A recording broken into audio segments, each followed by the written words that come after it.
Hi everybody, this is Lori Joss from the Twilight Lexicon. We're here at the official Twilight Convention in Houston, Texas, courtesy of Creation Entertainment, and we have the opportunity to talk with Charlie Bewley today, who plays Dimitri.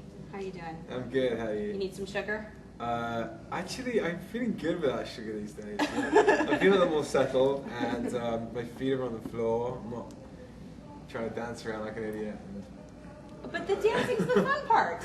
It is, but it's not. I've got to try to settle down.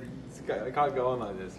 So you have been doing a ton of traveling lately, because we've been following your videos. Yeah.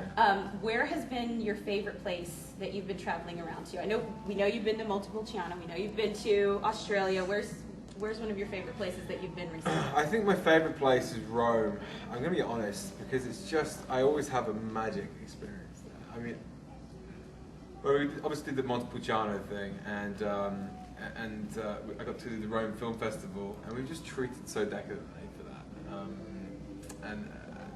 It was just a wonderful 5 days. I mean, I did that race.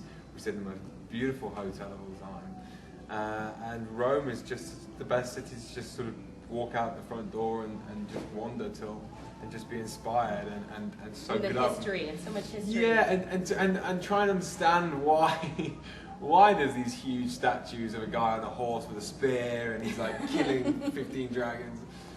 I mean, just Roman. I mean, when I was 14 years old, I didn't give a monkeys about history. Roman Empire. It just like I wanted to play football, but now I'm like, it's something that I love to. Did you feel like you were in a Dan Brown novel? Yeah, it's funny that. What's the deal with that anyway? Is that like all just rubbish, or is he just the biggest genius? I don't know. I think he took pieces of historical references and actually wove it into the fiction. He did. Yeah. Well, he's a really. So he took what was real and added the fiction to it. He's really clever. So speaking of traveling, yeah. Are you going to move to New York? You've been twittering about that. And why New York? For the theater? I think I'm going to stay in America for a while. Because I'm allowed. Number one. We've Number two, you. I love the progressive nature of the American culture. And every time I go to New York, I just have just the most wonderful time. I feel very at home there. It's probably like because it's midway between LA and home, if you know what I mean. Yeah. Home's obviously Nottingham or Leicester and LA. And LA is LA. It's a different world, right? It's a crazy world. You have to really come equipped and work hard. But I mean, New York, it's so much more culturally colourful, vibrant. I saw museums. I go to see theatre there whenever I go. You just feel like so much more. You have so much more soul, right? As an actor, is the vibe different there for you? Yeah, it'd be theatre. I think if I went there, I would love to do some theatre. I'd love to do Broadway. Do you sing? I've just started singing. Maybe we'll see you in a musical? I've just started singing. I don't have any plan to take it commercially until I pick up a guitar as well. But I mean, you know, even Gerard Butler sang. Right. I would never rule it out. It's a challenge. It's something that I'm scared of, genuinely. So you're open to the possibilities. I am.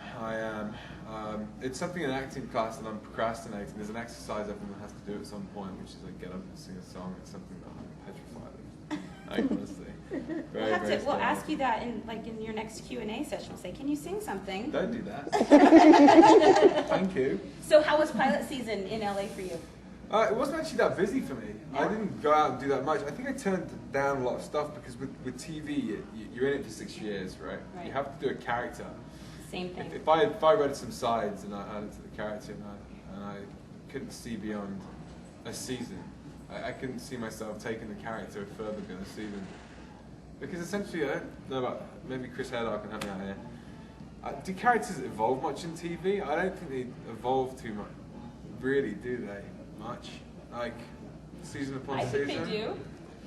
Well, if there was like a handful of characters that I looked at and I thought there's a chance there that I can take it on and I can live it and I can take it on this like journey. I can challenge the character every time I walk on set. And those are the pilots that I went and I auditioned for. Some of the stuff I got was just not inspiring enough for me. I mean, I'm not someone out there who's just going to work for the sake of it.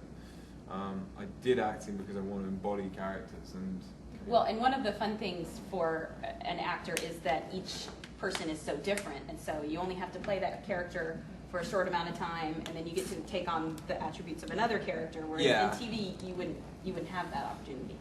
Exactly, but I mean, like, you know, I've lived it as myself for 29 years, and that's been entertaining. I'm still entertained by it.